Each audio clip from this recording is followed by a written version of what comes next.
L-awtoritajiet Maltin għandhom pjan ta' emerġenza dwar it-tanker Russu li aktar kmieni dan ix-xahar ġarrab ħsarat kbar f'esplużjoni l barra miż-żona ta' tiftix u salvataġġ ta' Malta. Dan ġie konfermat ma' TVM News mill-Harbour Master il-Kaptan Fritz Farrugia. Iva lesti għandna numru ta' dajjes ukoll Malta bażati Malta bl-ekwipaġiment li ħajkun hemm bżonn biex ovvjament jekk għandna bżonn nintervjenu.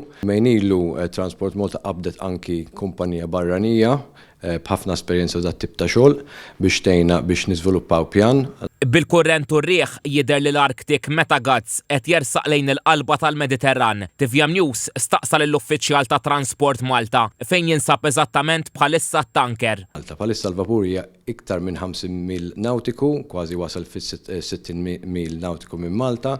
Il-Kaptan Farrugia qal li kuljum qed isiru titjiriet ta' sorveljanza. Il-ħidma mill-awtoritajiet Maltin qed tkun koordinata minn Transport Malta flimkien mal-Forzi Armati ta' Malta, il-Protezzjoni Ċivili u l-Ministeru għall-Affarijiet Barranin. Naraw fejn qiegħda l-vapur, naraw fejn sejra biex naraw jekk hemm xi riski żejda l-Malta. It-tanker Russu twil 244 metru u wiesa' 43 metru u qed iġor madwar 700 tunnellata ta' fuel u għad għandu żewġ tankijiet tal-gass LNG.